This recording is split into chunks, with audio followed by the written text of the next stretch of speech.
বিয়ে বাড়িতে 16 বছর বয়সী বাচ্চা চাচাতো বোনের সাথে 32 বছর বয়সী চাচাতো ভাইকে জোর করে শারীরিক সম্পর্কে জড়াতে দেখে পুরো খান পরিবার।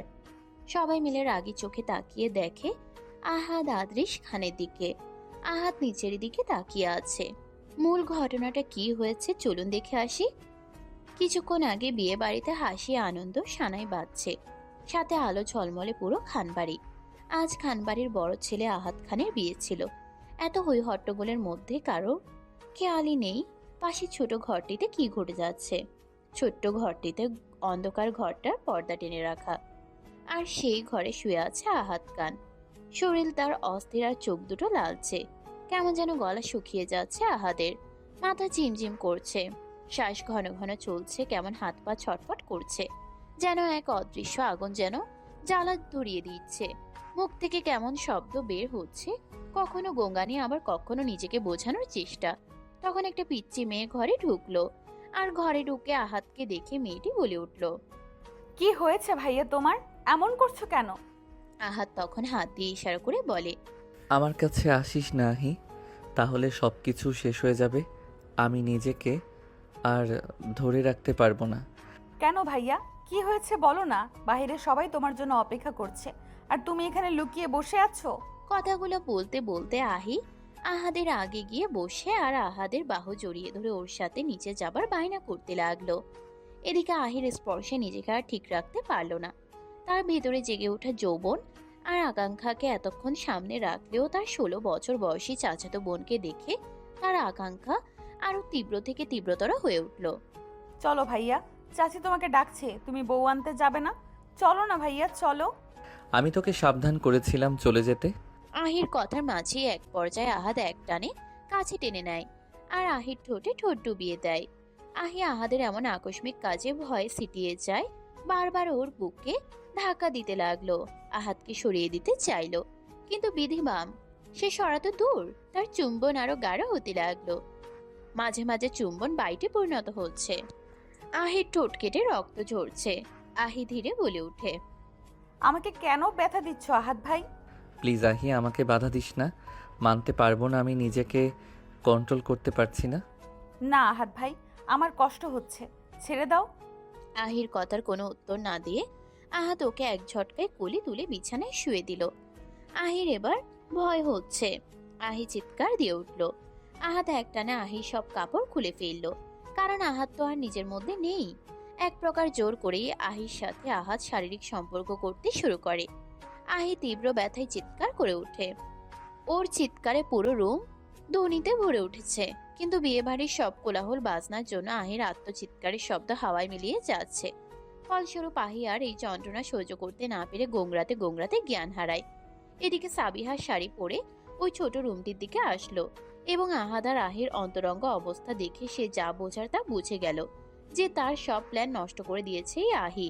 সে ওই রাগে আহিকে না বাঁচিয়ে উল্টো বাহিরে থেকে দরজাটা লাগিয়ে দিয়ে বাড়ির সবাইকে এই রুমে ডেকে আনলো। সবাই রুমে ঢুকে এই অবস্থা দেখে আঁতকে উঠে দেখে আহাদের কোনো হুঁশ নেই, আর বেচারা আহিতা অনেক আগেই জ্ঞান হারিয়েছে। ছেলের এই অবস্থা দেখে আহাদের মা রুমানা আহাদকে সরিয়ে দিয়ে আহির গায়ে চাদর পেঁচিয়ে দেয়। আহির বাবা দৌড়ে এসে মেয়ের পাশে বসে দেখে মেয়ে নিথর দেহ বেড়ে পড়ে আছে। মেয়ের এই অবস্থা দেখে আহির বাবা আকরাম খান আহাদের উদ্দেশ্যে চিৎকার করে বলে ওঠেন, তুই এটা কি করে করতে পারলি আহাদ? তোর এত বড় সাহস কি করে হলো আমার এই ছোট্ট মেয়েটার সাথে এমন করার? তোকে আমি ছাড়বো না জানোয়ার। ভাইয়ের এমন কথা শুনে আজহার খান ছেলের উপর রেগে পরপর থাপ্পড় দিতে লাগলো, কিন্তু আহাদের কোনো খেলদোল নেই। সে এখনো ঝিমোচ্ছে। কেন বলি তুই এমন? তোর বিয়ের দিন এই ছোট্ট মেয়েটার সঙ্গে এমন অমানবিক আচরণ কিভাবে করতে পারলি? তোর কি একটাবারও বিবেকে বাঁধলো না? এখন ধীরে ধীরে আহাদের হুঁশ আসতে লাগলো। ইতিমধ্যে ডাক্তাররা চলে এসেছে। আহিকে ডাক্তার চেক আপ করতে শুরু করলো। ডাক্তার বলল, ইস, এত ছোট মেয়েটাকে এভাবে রেপ কে করলো? যে রেপ করেছে তাকে তো পুলিশে দেওয়া উচিত। মেয়েটার অবস্থা বেশি ভালো না। মেয়েটার এই অবস্থার কথা শুনে আকরাম খান ধপ করে খাটের উপরে বসে পড়লেন। তার মা মরা মেয়ের এই অবস্থা দেখে সে আর সহ্য করতে পারছে না। তার উপর বিয়ে বাড়ি, সব লোকজনের কানাঘুষা একে অপরের সঙ্গে আজে বাজে কথা বলছে। এই বিষয়টা নিয়ে মেয়ের বাড়ি থেকে বিয়ে ভেঙে দিয়েছে। এতক্ষণে আহাদের পুরোপুরি হুঁশ ফিরেছে। এর পুরো বসে এসে বুঝতে পারলো সে কত বড় ভুল করে ফেলেছে, কত বড় অন্যায় করেছে আহির সাথে। আমি একটা সিদ্ধান্ত নিয়েছি, আমার ছেলে যখন এত বড় অন্যায় করেছে তাহলে এর শাস্তি ওকে পেতেই হবে। আমি নিজে দাঁড়িয়ে থেকে উর্মির সাথে আমার ছেলের বিয়ে দিব। ঘরের মধ্যে আরো সবাই আলোচনা শুরু করে দিল। আর আহাদ অবাক চোখে বাবার দিকে তাকিয়ে আছে। এসব তুমি কি বলছো বাবা? আমি আহির মতো মেয়েকে কখনো বিয়ে করতে পারবো না। তাছাড়া বয়স আমার থেকে অনেক ছোট, আর মানসিকভাবে ও এখন ঠিক নেই। কথাটা শুনে আকরাম খান এগিয়ে এসে আহাদের গালে দুটো থাপ্পড় মেরে দিল। এরই মাঝে আজহার বলে ওঠে, তোর এই কথা বলতে লজ্জা লাগছে না? জানোয়ার, আমার মেয়ের এত বড় সর্বনাশ করতে পারলে তখন ছোট মনে হয়নি, এখন ছোট মনে হচ্ছে। আরেকটা কথা বলবি তো তখন তোকে বাড়ি থেকে বের করে দেবো। তোর মতো ছেলের সাথে আমি আমার মেয়েকে বিয়ে দেবো না। তুই একটা জানোয়ার, তোকে আমি পুলিশে দেবো। বিশ্বাস করো চাচ্চু, আমি যা করেছি আমার ইচ্ছেতে করিনি। আমি নিজেও বুঝতে পারছি না কি করে কি হয়ে গেল। এরই মাঝে রুমে থাকা লোকজন কথাগুলো শুনে সাথে সাথে আশেপাশে লোকজন হাহুতাশ করতে করতে বলতে লাগলো, যদি আহাদ এখন আহিকে বিয়ে না করে তাহলে আহিকে কে বিয়ে করবে? ওর মতো মেয়েকে তো কেউ বিয়ে করতে চাইবে না। কথাগুলো আকরাম সাহেবের কানে আসতেই নিস্তব্ধ হয়ে দাঁড়িয়ে পড়ল। এদিকে আরহামের মা তাকে বোঝাতে বললেন, ভাই সাহেব, যা হওয়ার তো হয়ে গেছে, আপনি রাজি হয়ে যান। আমি উর্মিকে আমার মেয়ের মতোই রাখবো, ওর কোনো অযত্ন আমি হতে দেব না। আপনি তো জানেন আমি উর্মিকে নিজের মেয়ের মতোই দেখি, এখন থেকে না হয় মেয়েই বানিয়ে নিব। আপনি আর আপত্তি করবেন না? আমাকে মাফ করবেন ভাবি, আমি আপনার ছেলের সাথে আমার মেয়ের বিয়ে দেবো না। আকরাম সাহেবের কথাগুলো মনে হলো বাজ পড়ার মতো সবার কানে বাজতে লাগলো। এরই মধ্যে একজন লোক বলতে লাগলো, আকরাম ভাই, এই বিষয়ে প্রস্তাব মেনে নেওয়া উচিত, কারণ উর্মির যে অবস্থা, এমনিতে ভালো কোনো পাত্র আর আপনি পাবেন না। তার উপর আপনার মেয়ের মাথায় সমস্যা, আরও পাগলামি করে বেশি। তার উপর গায়ে কলঙ্কের দাগ লেগে গেছে। এই মেয়েকে ঘরে রেখে কি করবেন? তার চেয়ে বড় আহাদের সাথে বিয়ে দিয়ে দিন। আহাদ উচ্চশিক্ষিত, বিদেশ পড়ুয়া একজন ছেলে। আপনার মেয়ের কপালে এত ভালো পাত্র জুটছে, তাই তো অনেক। লোকজনের কথা শুনে আহাদের মা আবারও আকরাম সাহেবকে বোঝাতে লাগলেন যেন উনি বিয়েটা তার ছেলের সাথে দেয়। ওর বাবা ডাকছেন, তার মেয়ে তো মানসিকভাবে অসুস্থ, এখন তার কি করা উচিত? সব দিক বিবেচনা করে তিনি বিয়েতে সম্মতি দিলেন। এদিকে আহাদের মা আহাদকে উদ্দেশ্য করে বললেন, কিছুক্ষণ পরেই তোমার সাথে আহির বিয়ে হবে, তাই বেশি কথা না বলে রেডি হয়ে এসো। আমি আর কোনো কথা শুনতে চাচ্ছি না। যা তুমি করেছো তা নিয়ে আর কোনো কথা বা উচ্চবাচ্য কিচ্ছু যেন না হয়। আহাদ চমকে মায়ের দিকে তাকায়। আহাদের এখানে আর কিছু বলার নেই, তবে আহাদের মাথায় একটা জিনিস পাকাচ্ছে। তার হঠাৎ কি এমন হয়েছিল যে সে এমন অন্যায় করে বসলো? তাকে হয়তো নেশা জাতীয় কিছু খাওয়ানো হয়েছিল, কিন্তু কে ছিল সে?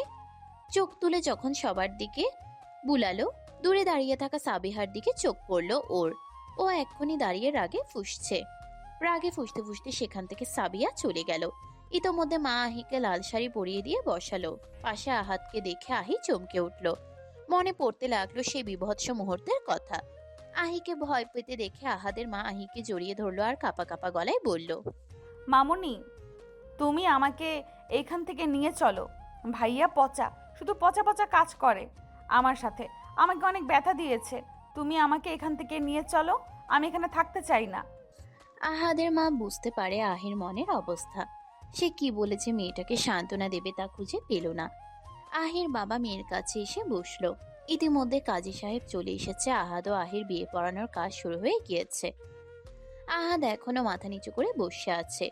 আহিকে কবুল বলতে বলা মাত্রই আহি কবুল বলে দিয়ে ওর মামনির বুকে মুখ গুজে দিল। রওশন আর কি করবে, কেউ কবুল বলে দিল। আছে কিছুক্ষণের মধ্যে ওদের বিয়ে কমপ্লিট হলো। কমপ্লিট হওয়ার পরে আহাদের মা আহিকে নিয়ে আহাদের রুমে চলে গেল। সেখানে অবশ্য বাসরঘর আগে সাজানো ছিল লাল গোলাপ আর রজনীগন্ধার গন্ধে পুরো রুমটা ভরে আছে। আর তার মাঝে আহিকে শুয়ে দিল। আহি ঘুমিয়ে আছে। এদিকে আহাদ রুমে আসলো। তার রুমে আহিকে দেখে সে মনে মনে ভাবতে লাগলো, আহি, আমাকে তুই মাফ করে দিস। আমি তোর সাথে এত বড় একটা অন্যায় করে ফেললাম রে। আমি নিজেও বুঝতে পারছি না কেন এমনটা হলো। আমি ইচ্ছে করে কিছু করিনি রে পাগলি, আমাকে মাফ করে দিস। তারপর চারদিকে চোখ বুলাতেই দেখলো বাসর ঘরটা পুরো ফুলে ফুলে সাজানো। আর এরকম সাজানো গোছানো রুম দেখে আহাদ তর তর করে দিয়ে গেল। তার এই রুমের সাজসজ্জা দেখে নিজের উপরেই উপহাস করতে ইচ্ছে করছে। আজ কি হতে যাচ্ছিল আর কি হয়ে গেল? কি করে ফেলেছে এই অসহায় ছোট্ট মেয়েটার সাথে? তার কিচ্ছু ভালো লাগছে না। রাগে মাথা ফেটে যাচ্ছে। তারপরেও সে এটাই ভাবছে এমনটা হওয়ার কী কারণ। মনে মনে ভাবছে তার সাথে এমন কি হয়েছিল। ভাবতে লাগলো বরযাত্রী বের হওয়ার আগে তাকে এক গ্লাস জুস দিয়েছিল, সেটা খেয়ে এসে রুমে এসেছিল। তারপরে আর তার কিছু মনে নেই। না, আমি যা ভাবছি সেটা যদি হয়, একবার আমাকে ব্লাড টেস্ট করাতেই হবে। আহাত মনে মনে কথাগুলো বলতে বলতে রাগে ফুঁসতে ফুঁসতে গ্যারেজ থেকে গাড়ি নিয়ে বের হয়ে গেল নার্সিং হোমের উদ্দেশ্যে। সেখানে গিয়ে তার ব্লাডের নমুনা দিয়ে গেল। বলেছে রিপোর্ট কালকে তাদের বাসায় পৌঁছে দেওয়া হবে। এবারে বাড়ির উদ্দেশ্যে রওনা হলো। ইতিমধ্যে আহাদের ফোন ভেঙে গেছে। আহাদের মা এসে আহিকে নিয়ে ড্রেসিং টেবিলের সামনে বসালো। আগে শাড়িটা খুলে নতুন একটা সুতির শাড়ি তাকে পরিয়ে দিল আর সুন্দর করে সাজিয়ে দিল। এরই মধ্যে রুমে এলো তার ছোট ভাইয়ের বউ রিনা। রিনাকে দেখিয়ে আহাদের মা রুম থেকে বাইরে চলে গেল। আহি, তোমাকে কিছু কথা বলবো, মনোযোগ দিয়ে শুনবে আর যা বলবো তা মতো কাজ করবে। আমরা কেউ তোমার খারাপ চাই না। এখন তোমার বিয়ে হয়ে গেছে, বিষয়টা মাথায় রাখবে। তুমি এখন ওই বাড়ির বউ হও। কী সব বলছো ভাবি? আমি তো কিছুই বুঝতে পারছি না। মামুনি এসে লাল শাড়ি পরিয়ে দিয়ে গেল, তুমি এগুলো বলছো? আমি এই ঘরে কেন ভাবি? আমি আমার রুমে যাব। দেখো আহি, আজকে দুপুরে যা হয়েছে খুব খারাপ হয়েছে, কিন্তু এখন তোমার স্বামী, এটা তোমাকে মানতে হবে। এখন আর ছেলে মানুষই করা চলবে না। রিমির মুখ থেকে আহাদের কথা শুনে আহি ভয়ে কিছুটা সিটিয়ে গেল। কারণ দুপুরের ঘটনার পর থেকে আহাদকে আহি ভয় পাচ্ছে। তার নাম শুনে আঁতকে উঠছে। দৃশ্যগুলো চোখের সামনে ভেসে উঠছে। আহি জোরে জোরে কেঁদে উঠল। ভয় পেও না রাহি, তুমি এখন আহাদ ভাইয়ের বউ। দুপুরে যেটা হয়েছে সেটা অন্যর ছিল, আর আহাদ ভাই এখন তোমার স্বামী। আর একজন স্বামী স্ত্রীর মধ্যে দুপুরের হওয়া ঘটনাগুলো একদম স্বাভাবিক। তুমি ভাইয়াকে ভয় পাবে না, সে যা বলবে তাই তুমি করবে। আহির কান্নার শব্দ শুনে আহাদের মা রুমে প্রবেশ করলো। রিমিকে চোখের ইশারায় চলে যেতে বলল। তখন সে আহির মাথায় হাত বুলিয়ে দিয়ে বলতে লাগলো, আহি মামনি, কেমন লাগছে এখন তোমার? ভালো লাগছে না মামুনি, প্রচুর ব্যথা করছে। আর দেখো না রিমি ভাবি কী সব বলছে।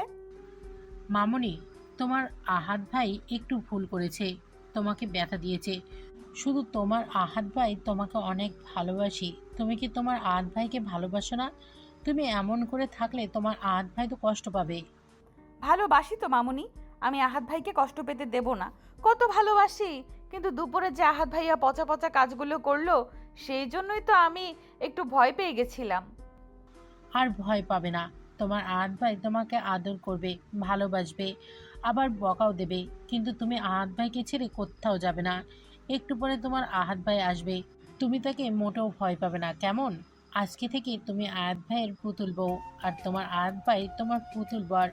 তুমি আর তোমার পুতুল বর আজ থেকে একসাথে থাকবে, ঠিক আছে? না, আমি আহাদ ভাইয়াকে আমার পুতুল বর বানাবো না। আহাদ ভাইয়া পচা, আমাকে ব্যথা দেয়। এমন কথা বলতে নেই মা, আল্লাহ কিন্তু পাপ দেবে।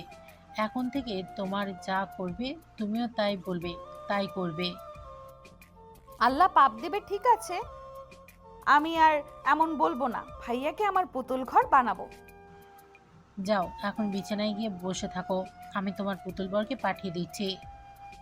কেন ভাইয়া কেন আসবে?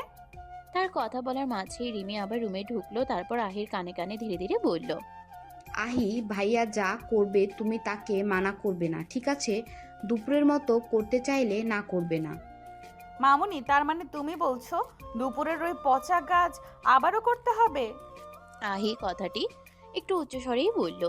রিমি দ্রুত আহির মুখ চেপে কানে কানে আবার ফিসফিস করে বলল, আহা, আস্তে কথা বল, সবাই শুনে ফেলবে তো। আমি কি তোমাকে এসব কথা বলছি, কাউকে বলবে না কিন্তু। আমি যা বলছি মনে রেখো। আহি অবুঝের মতো মাথা নাড়ালো। সে বোঝালো যে আচ্ছা ঠিক আছে, সে যা বলেছে তাই করবে। এর মাঝে আহাদের মা আবার রুমে এলো। আহির মাথায় হাত বুলিয়ে দিয়ে মনে মনে ভাবতে লাগলো, আমাকে মাফ করে দিস মা, আমি আর স্বার্থপর হয়ে গেছি। তবে যা হওয়ার হয়ে গেছে। আমি এখন চাই তোদের দুজনের সংসারটা যেন গুছিয়ে দিতে পারি। আমি জানি আমার ছেলে তোকে কোনোদিনই কষ্ট দেবে না। আহাদের অপেক্ষা করতে করতে আহি ঘুমিয়ে গেল। আহাদ এসে সোফার উপরে শুয়ে পড়লো। 3টার দিকে আহি কেঁদে উঠলো। তার শরীরে প্রচুর ব্যথা করছে। সে ফুপিয়ে ফুপিয়ে কেঁদে উঠলো। চলতে চলতে এসে ড্রেসিং টেবিলের সামনে গিয়ে দাঁড়ালো, গায়ে থেকে শাড়ির আঁচলটা সরিয়ে আয়নায় দেখলো তার সারা শরীরে জখম হয়ে রক্ত জমে আছে। আহি আঘাতগুলো দেখলো আর ফুপিয়ে কাঁদতে লাগলো। ভাইয়া খুব পচা, আর কথাও বলবো না ভাইয়ার সাথে। আহির কান্নার শব্দে আহাদের ঘুম ভেঙে গেল। আহাদ ধীর পায়ে আহির পেছনে এসে দাঁড়ালো। আহি আহাদকে দেখে বলতে শুরু করলো। তুমি খুব পচা আহাত ভাই, দেখো তো আমাকে কত ব্যথা দিয়েছো। তুমি অনেক পচা ছেলে। খুব ব্যথা করছে পুতুল, ভাইয়া অনেক পচা করেছে তাই না? খুব কষ্ট হচ্ছে, ঘুম আসছে না? ঘুম আসবে কিভাবে? এই পচা শাড়ি পরে আমার খুব অস্বস্তি হচ্ছে, শাড়ি আর পরবো না। তারপরে দেখো এগুলো অনেক ব্যথা করছে। আহাদ পুরো শরীরের দিকে একবার তাকালো। সত্যিই তো, শরীরে যেন রক্ত জমাট বেঁধে বেঁধে আছে। নিজের উপর কিছুটা ধিক্কার হলো। ওই ছোট্ট মেয়েটার সঙ্গে কি করে ফেলেছে। এই মুহূর্তেই নিজেকে সামলে নিয়ে আহিকে নরম গলায় বলল। শাড়িটা পরে নে পুতুল পরি, এভাবে থাকতে নেই। না, আমি পচা শাড়ি আর পরবো না ভাইয়া, এটা পরে আমার প্রচুর গরম লাগছে। আহাদ কিছু একটা ভেবে ওর আলমারির দিকে চলে গেল। সেখানে গিয়ে তার একটা টি শার্ট আর ট্রাউজার নিয়ে এসে আহির হাতে ধরিয়ে দিল আর বলল। যা এটা পরে আয়। আমি তো পরতেই পারি না ভাইয়া, আমাকে তো মামুনি জামা কাপড় পরিয়ে দেয়। যেভাবেই হোক পরে আয়, না হলে সারা রাত কিন্তু ওয়াশরুমে থাকতে হবে। আমি কিন্তু কেঁদে দেবো ভাইয়া, আমি সত্যি জামা কাপড় পরতে পারি না। আহি আর কি করবে, যেমন তেমন করে উল্টো করে টি শার্টটা পরে নিল। হাতার মধ্য দিয়ে মাথা ঢুকিয়ে গলার জায়গাটা দিয়ে হাত ঢুকিয়ে বেরিয়ে এসেছে।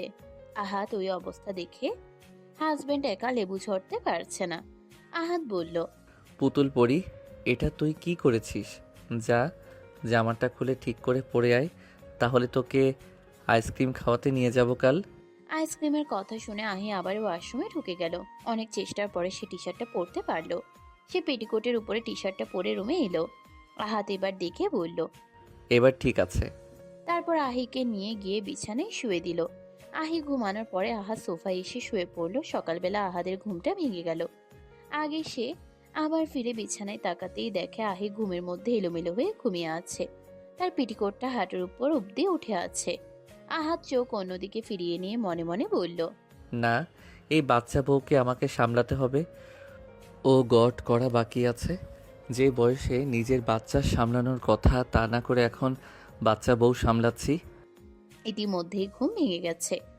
আহির চোখ মেলে আহাদকে দেখে বলে উঠল। এই পুতুল বর, তুমি এত পচা কেন? দাদি বলেছে তুমি নাকি আমার পুতুল বর। পুতুল বর তো এত পচা হয় না। আমি পচা? তুমি পচা।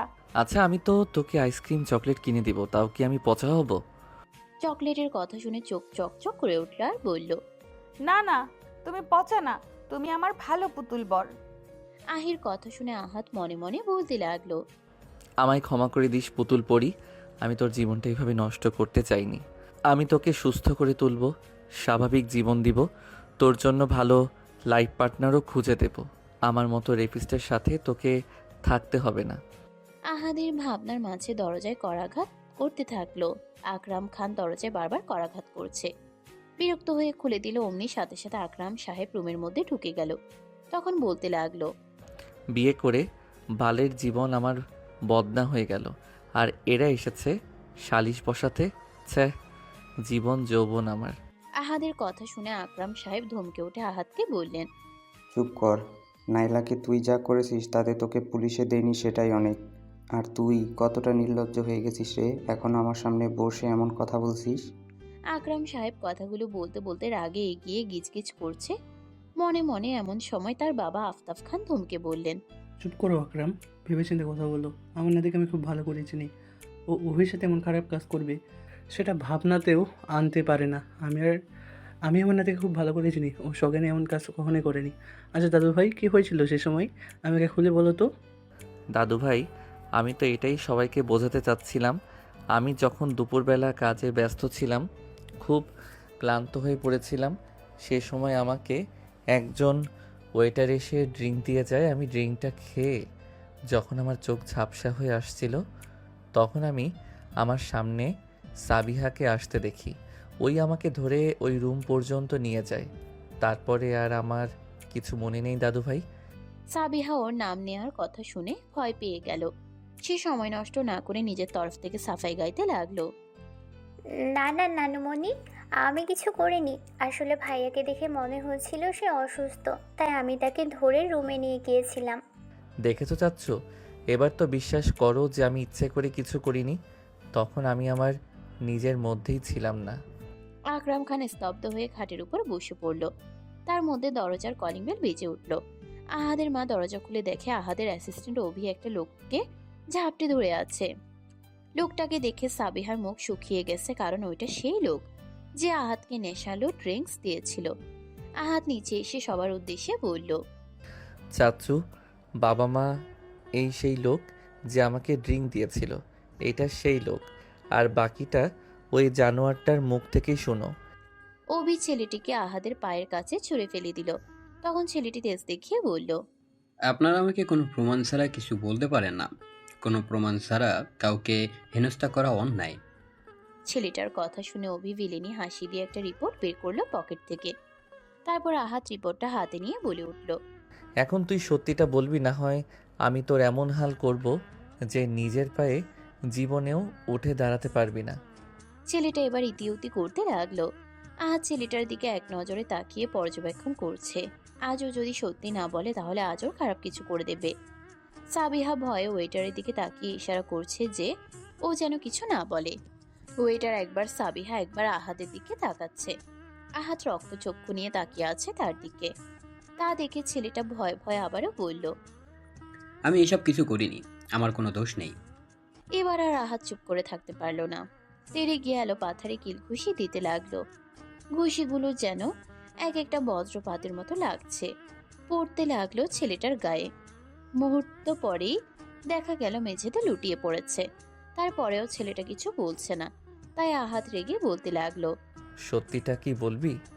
এখনো সময় আছে। সত্যিটা না বললে তোকে এই দুনিয়া থেকে আউট করতে আমার বেশি সময় লাগবে না। ছেলেটা এবার ভীষণ ভয় পেল। দ্রুত গিয়ে আহাতে দুপা চড়িয়ে ধরলো আর বলল, আমি কিছু করিনি স্যার, বিশ্বাস করুন। আমাকে টাকা দেওয়া হয়েছিল আর বলা হয়েছিল ড্রিঙ্কটা আপনাকে দেওয়ার জন্য। আমি তো জানতামও না ওটাই কিছু মেশানো ছিল। কে টাকা দিয়েছিল? ছেলেটা এবার সরাসরি সাবিহার দিকে আঙ্গুল তুলে দেখালো আর বলল, ওই ম্যাডাম আমাকে টাকা দিয়েছিল আর বলেছিল আপনাকে ড্রিঙ্কসটা দিতে।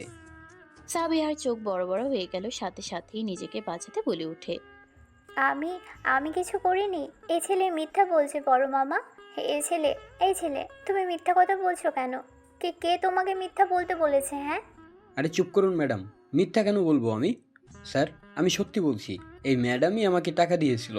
সাবিহা হঠাৎ চেঁচিয়ে বলে উঠল, হ্যাঁ হ্যাঁ, আমিই করেছি। আর কেন করেছি জানতে চাইছো না? তবে শোনো, আমি ভালোবাসি আহাদ ভাইকে, তাই চেয়েছিলাম আহাদ ভাইকে নিজের করে নিব। মাঝখান থেকে ওই পাগল আহি এসে আমার সব আশা আকাঙ্ক্ষা ভেঙে দিল। মনে হচ্ছিল ওকে গলা টিপে মেরে ফেলি। বল, কে টাকা দিয়েছিল? আজ তুই যা করেছিস তার কোনো ক্ষমা নেই।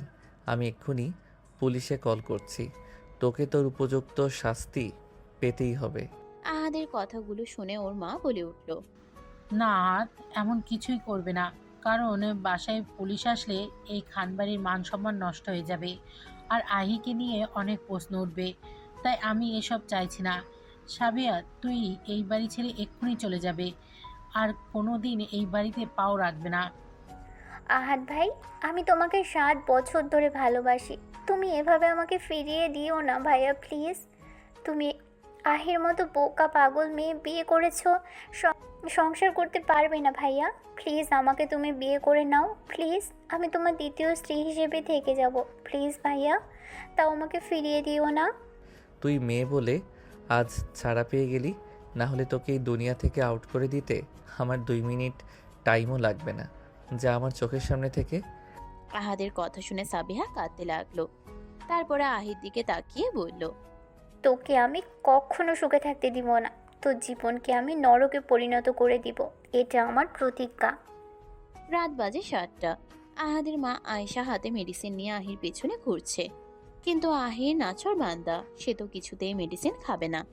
আয়েশা খান বলে উঠল, প্লিজ আহি, মেডিসিনটা খেয়ে নাও, তোমার বাবা আর পুতুল বর খুব রাগ করবে। না না না মামুনি, আমি এই পচা তিতা মেডিসিন খাবো না। আমার এগুলো ভালো লাগে না। এরই মাঝে আহাত রুমে এসে দেখলো তার মা আর পিচ্চি বউয়ের কথা। তার মা তার কাছে এসে ওষুধগুলো হাতে দিয়ে বলল, দেখ না বাবা, ওষুধগুলো খাওয়াতে পারিস কিনা, আমি আর পারছি না। আমি কিভাবে ওষুধ খাওয়াবো? আরে চেষ্টা তো করে দেখ। বলে আহাদের মা গড়গড় পায়ে রুম ছেড়ে বেরিয়ে গেছে। আহাদ দীর্ঘশ্বাস ফেলে আহির কাছে এগিয়ে গেল, সোজা আহির পাশে গিয়ে বসলো, তারপর আহিকে ওর কোলে বসালো। আহি হঠাৎ এমন কাজে আহাদকে দেখে ভয় পেয়ে যায় ও আহাদের থেকে দূরে সরে যেতে চায়। আহাদ আহিকে বোঝানোর ভঙ্গিতে বলল, আমি না তোর পুতুল বর, তাহলে আমাকে দেখে কেন ভয় পাচ্ছিস? আহাদের কথা শোনার পরেও আহি তাও ভয় পাচ্ছে। তখন আহাদ আহির কপালে একটা গভীর চুম্বন করে। আহি এমন আদুরে পরশ পেয়ে কিউট করে বলে উঠল, ভাইয়া, তুমি আমার আগের মতো হয়ে যাও, আমার ভালো ভাইয়া, আমার পুতুল বর। আচ্ছা ঠিক আছে, আমি আবার আগের মতো হয়ে যাব, কিন্তু তার আগে এই ওষুধগুলো তো খেতে হবে। ওষুধ তিতাওয়াক, আমি খাবো না। পুতুল, তুই যদি এখন ওষুধগুলো খাস তাহলে আমি তোকে মিল্ক শেক খাওয়াবো। কি মিল্ক শেক? আমি এক্ষুনি খেয়ে নেব। আমি তো তোমার লক্ষ্মী পুতুল বউ, তাই না? আমি তো তোমার সব কথা শুনি, বলো। আহাদ মুচকি হাসি দিয়ে মেডিসিনগুলো খাইয়ে দিল। দেখো ভাইয়া, আমি তো তিতা মেডিসিন খেয়ে নিয়েছি, এখন মিল্ক শেক বানিয়ে দাও। আহির এমন কিউট কিউট কথাগুলো শুনে আহাদ মুচকি হাসলো। তারপর আহিকে কোলে করে রান্নাঘরের দিকে হাঁটা দিল। এখন কেউ নিচে নেই, সবাই ঘুম। আহিকে সোজা কিচেনে নিয়ে গিয়ে কেবিনেটে বসিয়ে দিল। তারপরে মিল্কশেক বানাতে শুরু করলো আর আহি হাততালি দিচ্ছে। ওর হাততালি দেয়া দেখে আহাদ বলে, আহ পুতুল পরি, আস্তে, সবাই শুনে ফেলবে তো। আহাদ মিল্কশেক বানিয়ে আহিকে দিল। আহি তো খুব খুশি। নিজে খেতে গিয়ে আহাদের দিকে মিল্কশেক এগিয়ে দিয়ে বলল, তুমি আগে খাও পুতুল বর। আহাদ মিল্কশেকটা ঘুরিয়ে নিয়ে আহিকে খাইয়ে দিল। আহাদ আহির ঠোঁটের দিকে এক নজরে তাকিয়ে আছে। আহাদ মনে হচ্ছে নিজের মধ্যে নেই। হুট করে আহির ঠোঁট নিজের দখলে নিয়ে নিল। 5 মিনিট পর আহাদের হাতটা মেইলি মাংসপিণ্ডে চলে যায়, সাথে সাথে হালকা চাপ প্রয়োগ করতে লাগলো। আহি আহাদের এমন কাজ দেখে চোখ বড় বড় করে তাকিয়ে আছে। আহাদ তো আহির ঠোঁটের সুধা পান করতে মত্ত। চুম্বন আরো গভীর হতে আহি আহাদকে একটা ধাক্কা দেয়। আহাদ আহির ধাক্কায় দুপা পিছিয়ে গেল। ঠিক তখনই হুঁশে আসলো সে। তখনই বুঝলো যে সে আবার কি ভুল করে ফেলেছে। আহি এদিকে কাঁদতে শুরু করেছে। পুতুল বর, তুমি আবার আমাকে ব্যথা দিলে, আমার তো শ্বাস আটকে যায়। তোমার সাথে আর কথাই বলবো না। আহির কথায় আহাদ আহিকে জড়িয়ে ধরে মানাতে লেগে পড়ে। সকালবেলা গভীর ভাবনায় ডুবে আছে আহাদ। এর মাঝেই তার মা বলে উঠল, কিরে, কি ভাবছিস বাবা? আমার তোমার সাথে কিছু কথা আছে মা। হ্যাঁ বল, কি বলবি বাবা? মা, ভাবছি কালকের ফ্লাইটেই সুইজারল্যান্ড চলে যাব। তারপর তুমি তো জানো আমার প্রফেশনাল, তার উপর আবার ব্যবসা সামলাতে হচ্ছে। এমনিতেই অনেক দিন গ্যাপ হয়ে গেছে। হ্যাঁ যাবি, অবশ্যই যাবি। আমি আহির সব কিছু গুছিয়ে রেডি করে রাখবো। গুছিয়ে রাখবো মানে? আহি কোথায় যাবে? কেন, তোর বউ তোর সাথেই যাবে? কিন্তু বাবা, আমি ওকে কিভাবে দেখে রাখবো? আমি তো ওখানে কাজে ব্যস্ত থাকবো। তোমার বউয়ের দায়িত্ব তোমাকে নিতে হবে, নিজের দায়িত্ব চাইলেও এড়ানো যাবে না। আমি কি বলেছি আমি আহির দায়িত্ব নেব না? আমি ওর সকল দায়িত্ব নেব, কিন্তু ওকে নিয়ে সুইজারল্যান্ড কিভাবে নিয়ে যাব? ওখানে আমি কাজে ব্যস্ত থাকবো, আহিকে দেখবে কে? আমি কিছু জানি না, তোমার বউ তুমি যেখানে যাবে সেখানে নিয়ে যেতে হবে। এতক্ষণ সবার কথাগুলো শুনছিল আহি। আহাদ রুমে আসতেই আহি বলল, এই পুতুল বর, তুমি আমাকে ছেড়ে চলে যাবে? কে বলেছে আমি আমার পুতুল বউকে রেখে চলে যাব? আহি আহাদের কথা বিশ্বাস করল না। আহাদের গলাটা আরো জড়িয়ে বলল, তুমি আমায় ছেড়ে যেও না। আমি তোমার লক্ষ্মী পুতুল বউ হয়ে থাকবো, পিঙ্কি প্রমিস। পিঙ্কি প্রমিসের মানে বুঝিস? পুতুল বউ? বুঝি তো, পিঙ্কি প্রমিস মানে হলো কথা দিয়ে কথা রাখা। আমি তোমার সব কথা রাখবো। আচ্ছা ঠিক আছে, এখন বল, সকালে নাস্তা করেছিস পুতুল? না খাইনি, তবে তুমি খাইয়ে দিলে খাবো, কারণ তোমায় আমি পিঙ্কি প্রমিস করেছি না তোমার পুতুল বউ হয়ে থাকবো। আহির কথা শুনে নিজ হাতে খাইয়ে দিচ্ছে আহাদ। খাওয়াতে বসে বারবার ওর হাত আহির ঠোঁটের সাথে স্পর্শ লাগছে। প্রতিটি স্পর্শে আহাদ ঘোর লাগা চোখে তাকিয়ে আছে আহির দিকে। ওকে এভাবে তাকিয়ে থাকতে দেখে আহি বলল, কি হয়েছে তোমার পুতুল বর? আহির কথায় আহাদের সম্বিত ফিরে এলো। আহাদ আমতা আমতা করে বলতে লাগলো, কই কিছু না পুতুল, তুই বাকি খাবারটা একটু শেষ কর, আমি একটু আসছি। কথাটা বলেই আহাদ ওর সামনে থাকে না, দূরে সরে যায়। কারণ আহির প্রতি এই অনুভূতি আজ নতুন নয়, অনেক আগে থেকে ওর প্রতি এমন ফিলিং আছে। কিন্তু আগে নিজেকে বুঝিয়েছে পুতুল ছোট, তাই হৃদয়ের মাঝে তার সুপ্ত অনুভূতিগুলো চাপা দিয়ে দিয়েছিল। কিন্তু এখন আহি আহাদের বউ, এখন কিভাবে অবাধ্য অনুভূতিগুলো আবার তার মনে বাসা বাঁধতে চাইছে। আহাদ বিড়বিড় করে বলল, না, এটা আমি কি করছি? আহি অনেক ছোট। আহাদ একটা সিদ্ধান্ত নেবার চেষ্টা করলো, তাকে আহির থেকে দূরে থাকতেই হবে, না হলে খারাপ কিছু হয়ে যাবে। ওর ভাবনার মাঝে আয়শা রুমে প্রবেশ করলো। তুই যদি আমাকে আগে থেকে বলতিস তাহলে আমি আহির জিনিসপত্র গুছিয়ে রাখতে পারতাম। মা, পাগলামো করো না। আহিকে আমার সাথে নেয়া মানে বোকামি। তুই কেন বুঝতে পারছিস না? তুই ওকে এখানে রেখে গেলে আহির কি হবে? এসব নিয়ে তুমি চিন্তা করো না মা। কাল থেকে আহিকে দেখাশোনার জন্য মেইড আসবে। আহিকে দেখাশোনার জন্য কাল থেকে আহির সব দায়িত্ব সেই পালন করবে। তুই কি মনে করেছিস আমি আহিকে দেখে রাখতে পারবো না? আমি ভয় পাচ্ছি যে পরিস্থিতিতে বিয়ে হয়েছে, তারপর যদি তুই ওকে রেখে বিদেশে চলে যাস তাহলে সমাজের লোক কি বলবে? মেয়েটাকে ওরা কথার বানেই মেরে ফেলবে। এতই ছোট মানুষ, কিভাবে আমরা ওকে সবার কাছ থেকে বাঁচাবো? আয়েশা কথাগুলো বলে রুম থেকে বের হয়ে গেল। আহাদ আহির কাছে গিয়ে বসে। আহি ঘুমাচ্ছে, আহাদ ওর মাথায় হাত বুলিয়ে দিয়ে বলতে লাগলো, কি করব পুতুল পরি, তোকে মুক্ত আকাশে উড়তে দিয়ে মনে হয় খাঁচায় আটকে ফেললাম। সারা রাত ভাবনা চিন্তা করে দেখলো আহাদ, তারপরও বাহিরে যাবার সিদ্ধান্ত পাল্টে ফেললো। সে আর যাবে না সুইজারল্যান্ড, সে তার পুতুল পরীকে নিয়েই থাকবে। আহাদের সিদ্ধান্তে পরিবারের সবাই খুশি। 7 দিন পরে আহাদ ও আহি চট্টগ্রামে যাচ্ছে। মূলত আহাদ যাচ্ছিল 2 দিনের জন্য, কিন্তু বাড়ির সবাই আহিকেও নিয়ে যেতে বলল, তাই ওকেও সাথে নিয়ে আসে। ওরা সবে মাত্র ওদের বাংলোতে পৌঁছালো। ভাইয়া, আমার খিদে পেয়েছে।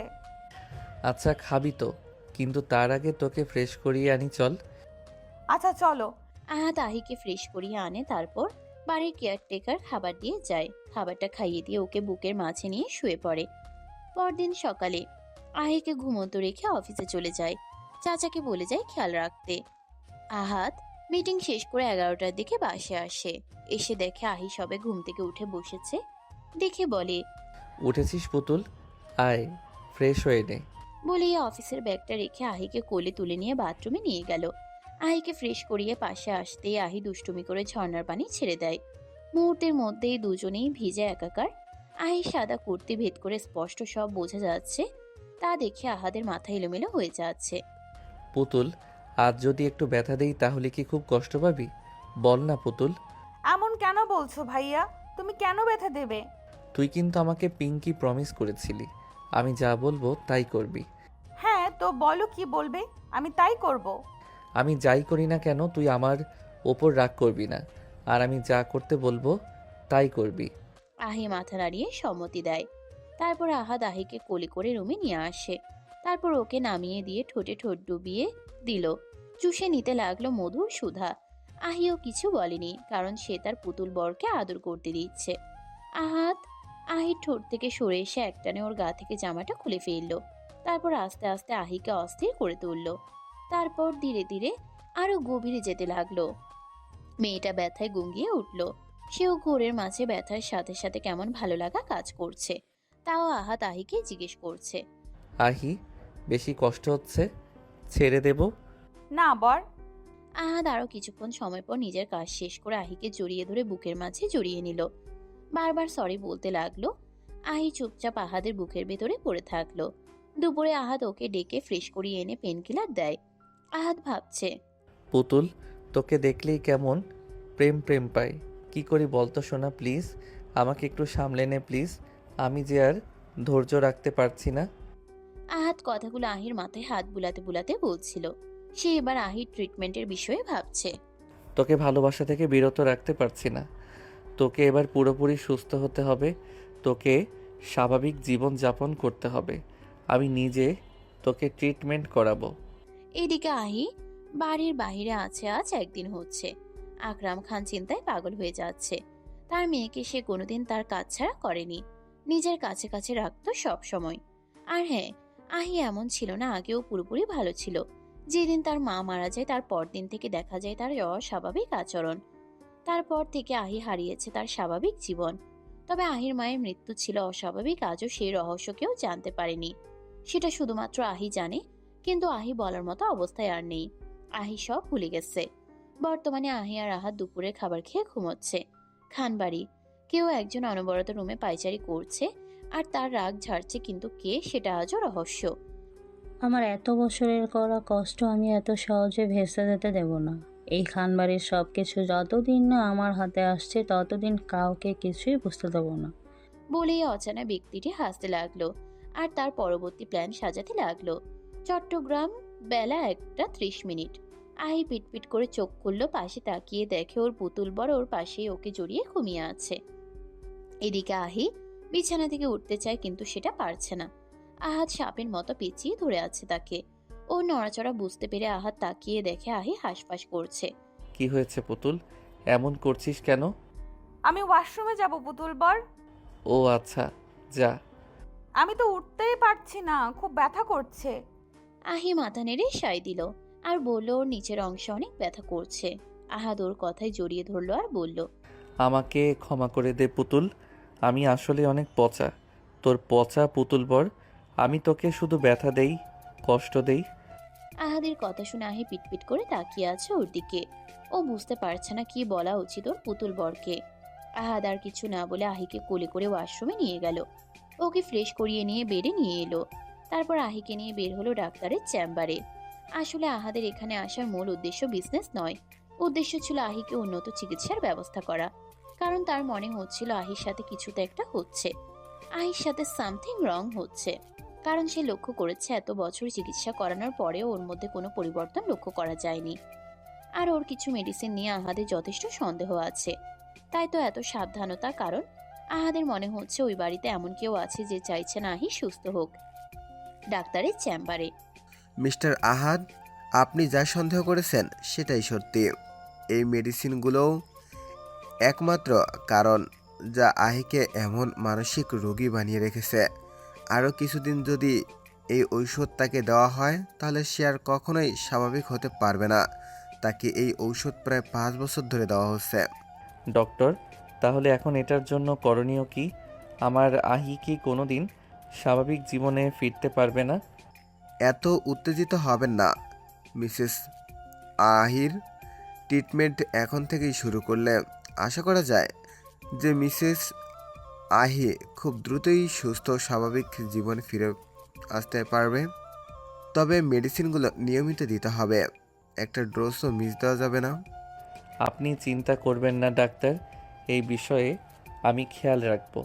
আপনি আপনার ট্রিটমেন্ট শুরু করুন। তারপর ডাক্তার মেডিসিন প্রেসক্রাইব করে দিল। আহাত মেডিসিন নিয়ে আহিকে নিয়ে ফেরার সময় রাস্তার পাশে আইসক্রিম দেখে এনে দেবার বায়না ধরলো। কি আর করার, তার পুতুল বউয়ের আবদার পূরণ করতে ছুটলো আইসক্রিম আনতে। তারপর সন্ধ্যা অবধি ঘোরাফেরা করে বাংলোতে ফিরল। এখন তার পুতুল বউ খুব খুশি। খুশিতে খুশিতে আহাদের কোলে গিয়ে বসে বলতে লাগলো আহি, এই পুতুল বর, তুমি অনেক ভালো, আজ অনেক মজা হয়েছে। আচ্ছা বর, আমরা কাল কোথায় যাব বেড়াতে? তুই যেখানে চাইবি সেখানেই নিয়ে যাব, তবে একটা শর্তে। আহি ভ্রু কুঁচকে তাকালো, অতঃপর আহাতকে জিজ্ঞেস করলো, কি শর্ত বর? এই মেডিসিনটা খেয়ে নে, তাহলে বেড়াতে নিয়ে যাব। ঠিক আছে, দাও। এমনি আস্তে আস্তে দুজনের খুনছুটি চলতে লাগলো। আহাদের সাথে ধীরে ধীরে সহজ হচ্ছে আহি। তবে স্বামী স্ত্রীর সম্পর্ক সম্বন্ধে এখনো বোঝে না, তাতে কি, আহাত না হয় তার অবুঝ বউকে নিয়েই থাকলো। রাত 1টা, আহি ঘুমিয়ে আছে আহাতকে আষ্টে পিষ্টে জড়িয়ে ধরে। হঠাৎ এর মাঝে আহির এক হাত গিয়ে ছুলো আহাদের স্পর্শকাতর স্থানে। এমনিতেই আহাত বউকে কাছে পাওয়ার তহনে চলছিল, তার উপর এহেন কাণ্ডে কি আর করার, শেষে যা হবার তাই হলো। আহাদ আহিকে ঘুরিয়ে ওর উপরে উঠে গেল। আহির হঠাৎ ঘুম ভেঙে গেল, চোখ মেলে দেখলো আহাদ ওর উপরে কেমন করে যেন তাকিয়ে আছে। তাই দেখে আহি বলল, কি হয়েছে পুতুল বর, তুমি কি দেখছো? আর তুমি সরো আমার ওপর থেকে, আমি ঘুমাবো। প্লিজ বউ, বাধা দিস না। আমি পারছি না, ভুলে গেলি তোর প্রমিসের কথা। না পুতুল বর, আমি কালকের মতো ব্যথা দেব না। বলে আহি কান্না করতে লাগলো। কিন্তু আহির কান্না আহাদের কান অব্দি পৌঁছালো না। আহাদ উন্মাদের মতো আহিতে মত্ত হয়ে গেছে। আহাদ যখন চরম উত্তেজনার মুহূর্তে, ঠিক তখনই আহি জোরে চিৎকার দিয়ে উঠল। ঠিক তখনই আহাদের হুঁশ ফিরল। সাথে সাথে আহিকে ছেড়ে দিয়ে উঠে চলে গেল রুম থেকে। শিট, বারবার একই ভুল আমি কি করে করতে পারলাম? আমি কেন নিজেকে কন্ট্রোল করতে পারি না? আহির সান্নিধ্যে থাকলে আমি কেন ভুলে যাই? বলে এর আগে দেয়ালে সজোরে খুশি দিতে থাকে। এদিকে আহি পিটপিট করে তাকিয়ে আছে আহাদের চলে যাবার দিকে। সে মনে মনে ভাবছে, আমি আবার পুতুল বরকে রাগিয়ে দিলাম। আমি তো পুতুল বরকে পিঙ্কি প্রমিস করেছিলাম, এখন কি হবে? আহি ভয় ভয় আহাদকে খুঁজতে খুঁজতে তার কাছে গিয়ে আস্তে করে ডাকলো। পুতুল বর, এই পুতুল বর, তুমি আমার উপর রাগ করেছো? কথা বলো না পুতুল বর, আমি আর অমন করব না। তুমি যা বলবে তাই করব, তাও কথা বলো পুতুল বর। ও অসুস্থ? ধুর পাগলি, আমি রাগ কেন করব তোর উপর? আমি কি তোর উপর রাগ করে থাকতে পারি বল? বলেই আহিকে কোলে বসিয়ে গল্প করতে লাগলো। গল্প করতে করতে আহি আহাদের কোলে ঘুমিয়ে পড়ল। আহাদ ওকে খাটে নিয়ে গিয়ে শুয়ে দিয়ে নিজেও ওকে জড়িয়ে ধরে ঘুমিয়ে গেল। দেখতে দেখতে 7 দিন কেটে গেল। আজ আহিদের বাড়ি ফেরার দিন। ওদের চট্টগ্রাম থেকে বাড়ি ফিরতে প্রায় রাত 8টা বেজে গেছে। প্রচুর জ্যাম ছিল রাস্তায়। বাড়িতে প্রবেশ করে আহি দেখলো সবাই ড্রয়িং রুমে বসে আছে। আহি ছুটে গিয়ে তার বাবাকে জড়িয়ে ধরলো আর বলল, বাবা জানো তোমার পুতুল তোমাকে কত মিস করেছে? কত মিস করেছে? এত এত এত মিস করেছে।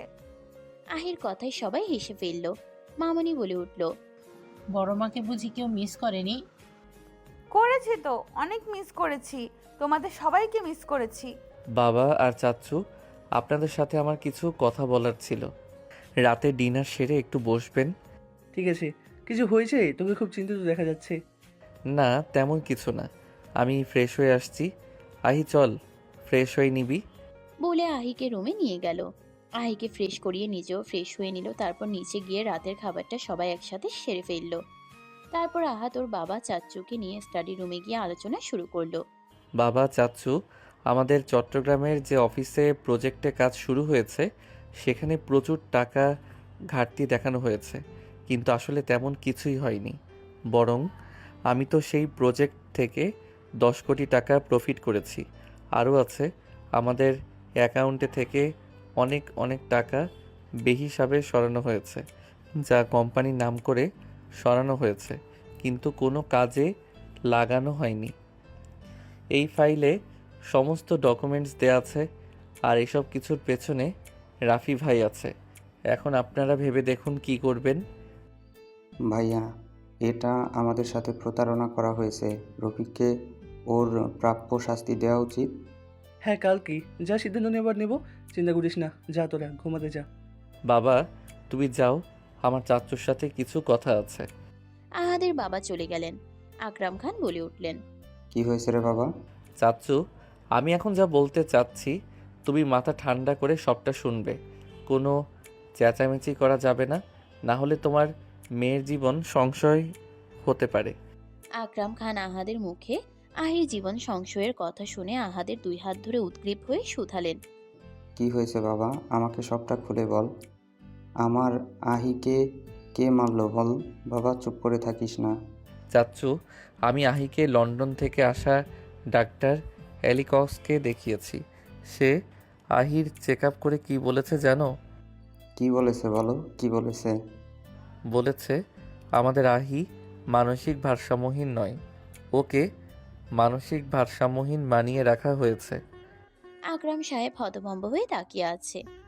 আমার বাচ্চা মেয়েটার সাথে কার এত বড় শত্রুতা? বল, কে এমন করেছে? জানি না চাচ্চু, তবে তাকে বের করতে আমার তোমার সহযোগিতা প্রয়োজন। কি সহযোগিতা বল বাবা? চাচ্চু, আহিকে এই বাড়ি থেকে দূরে রাখতে হবে। এখানে ও সেভ না। ওকে 3 মাস অন্তত এই বাড়ি থেকে দূরে রাখতে হবে, কিন্তু কিভাবে আমি বুঝতে পারছি না। আকরাম সাহেব কিছুক্ষণ ভেবে বললেন, আচ্ছা আহাত, তুই আহিকে নিয়ে রাজশাহী চলে যা। আমাদের রাজশাহী ব্রাঞ্চে কাজ চলছে, ওখানে আমার পরশু যাবার কথা ছিল। তুই তাহলে সেখানে চলে যা। আমি ভাইকে সকালে বলবো আমি যেতে পারছি না, তোকে যেন পাঠিয়ে দিই। ঠিক আছে চাচ্চু, আহির আর আহাদের রাজশাহী শিফট হওয়ার কথা শুনে কারণ জিজ্ঞেস করলে ব্যবসা সংক্রান্ত কাজের কথা বলে। তখন আহাদের ফুপি বলে উঠল, ব্যবসার কাজে যাবে, ঠিক আছে। আহাত যাক, আহিকে যেতে হবে না। ওখানে আহাত কাজে বিজি থাকবে, তাহলে আহিকে কে দেখবে? তুমি চিন্তা করো না ফুপি, আমি সামলে নিব। আমি তো তোমার ভালোর জন্যই বলেছিলাম। ধন্যবাদ ফুপি, আহিকে নিয়ে এতটা ভাবার জন্য। ফুপি আর কিছু বলতে পারল না। দুদিন পর আহি, আয়শা আর আহাদ তিনজন রাজশাহীর উদ্দেশ্যে রওনা হলো। সেখানে পৌঁছে আহাদ অফিসের কাজে বিজি হয়ে গেল। আহাদ চাইছে খুব জলদি কাজ শুরু করার, তাহলে একটু ফ্রি হয়ে আহিকে সময় দিতে পারবে সকাল। গুড মর্নিং মা। Good morning. এত সকালে রেডি হয়ে কোথায় যাচ্ছিস? একটা জরুরি মিটিং আছে, জলদি নাস্তা দাও। বস, দিচ্ছি। এসেছিস থেকে তো ব্যস্ত থাকিস, মেয়েটাকে একটু সময়ও দিচ্ছিস না। আজকের মিটিংটা শেষ হলে ফ্রি হয়ে যাব মা। আচ্ছা মা, আহিকে নিয়মিত মেডিসিনগুলো দিচ্ছ তো? হ্যাঁ, চিন্তা করিস না, আমি আছি তো। আহাদ নাস্তা সেরে বেরিয়ে গেল অফিসে যাবার উদ্দেশ্যে। আহি আজ আজ পরপর 3টা মিটিং আছে। কাজগুলো সাকসেস হলে সে একটু ফ্রি হবে, তার পুতুল বউকে সময় দেবে। বউটাকে যে আর দূরে রাখতে পারছে না, বুকটা যে ভীষণ পুড়ছে। সন্ধ্যাবেলা ক্লান্ত হয়ে বাসায় ঢুকলো আহাদ।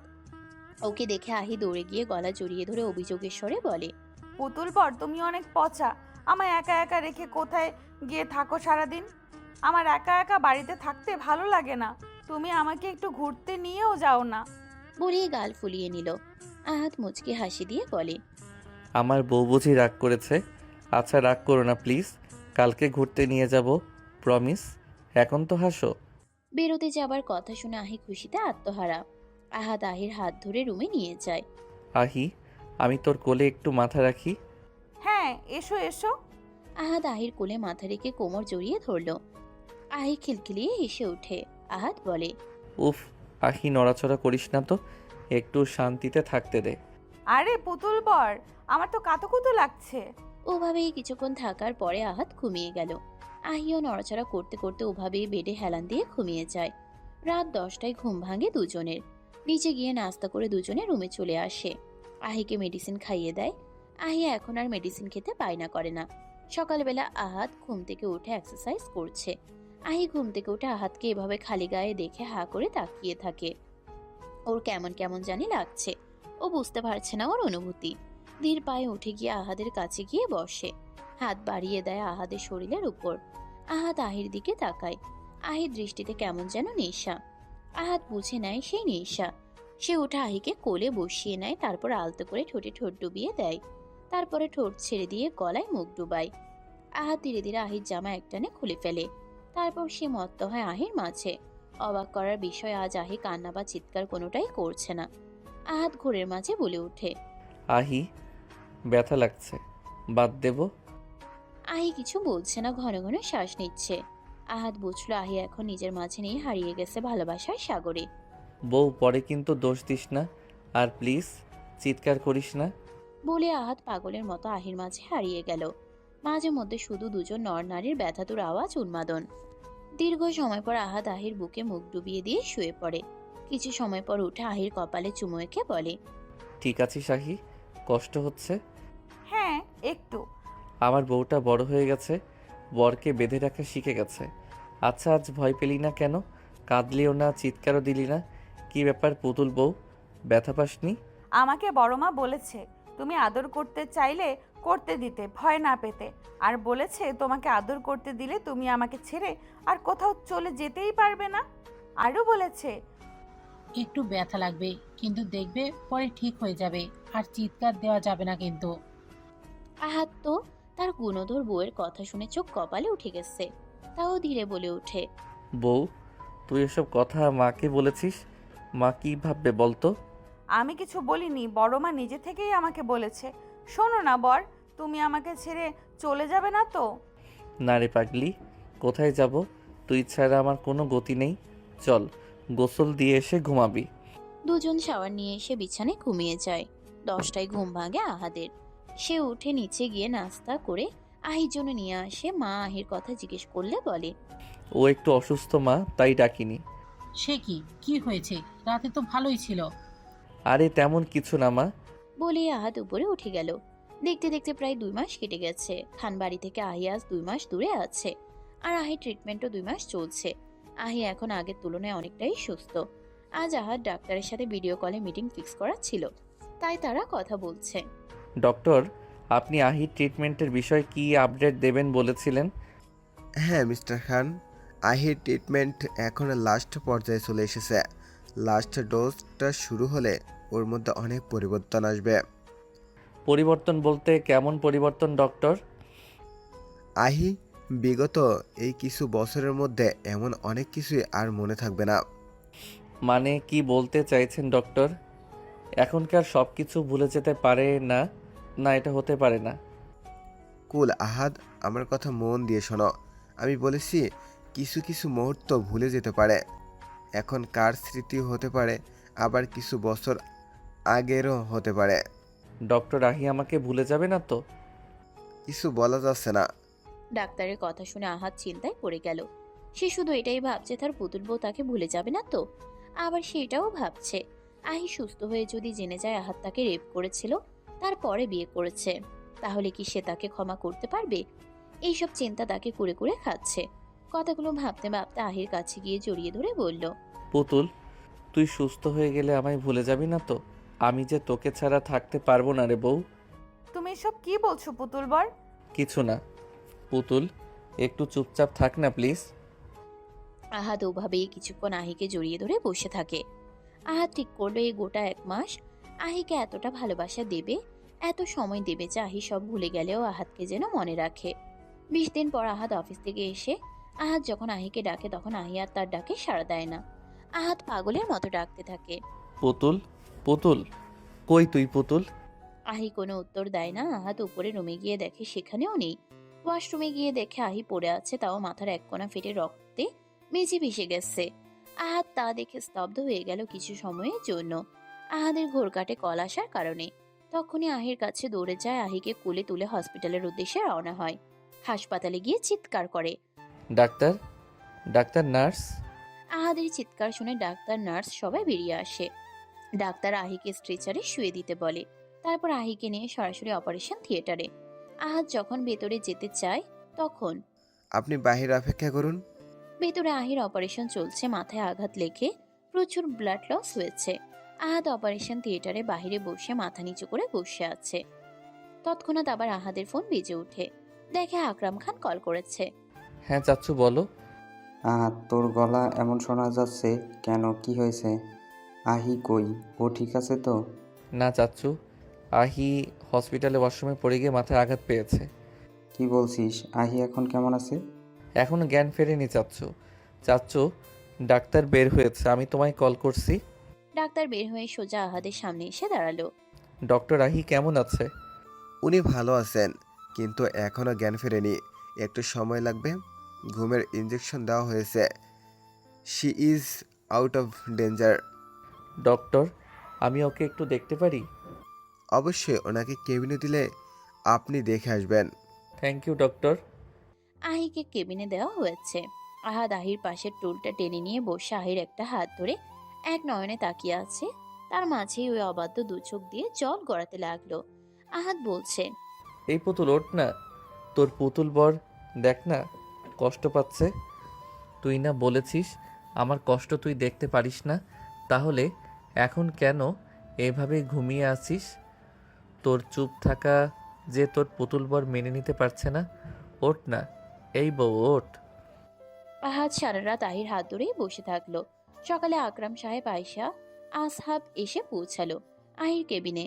আহি তখনও ঘুমে। ডক্টর এলো, আহিকে দেখে বলে গেলেন, কিছুক্ষণ পরে ওনার জ্ঞান ফিরে আসবে। তবে একটা কথা, আপনারা একটু দেখবেন উনি যেন উত্তেজিত না হয়। সেটা ওনার শরীরের জন্য ভালো নয়। জি ডাক্তার। 30 মিনিট পর আহি চোখ দুটো পিটপিট করে তাকিয়ে আবার বন্ধ করে নিল। কেমন জানি ভিতরে ভিতরে ছটফট করছে আর বিড়বিড় করে কিছু বলছে। আবার চোখ মেলে তাকালো, তাকিয়ে, বাবা বাবা, হ্যাঁ মা বল, আমি তোর কাছেই আছি। ওরা আমাকে ধরে নিয়ে যাবে, আমাকে মেরে ফেলবে, আমাকে লুকিয়ে রাখো, বাঁচাও বাবা, বাঁচাও।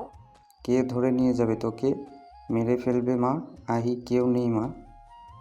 ওই যে বাবা, ওরা আসছে বাবা, ওরা মাকে মেরে ফেলেছে বাবা, আমাকে মেরে ফেলবে বাবা, আমাকে বাঁচাও বাবা, বাঁচাও। আহাদ, ডক্টরকে ডাকো জলদি।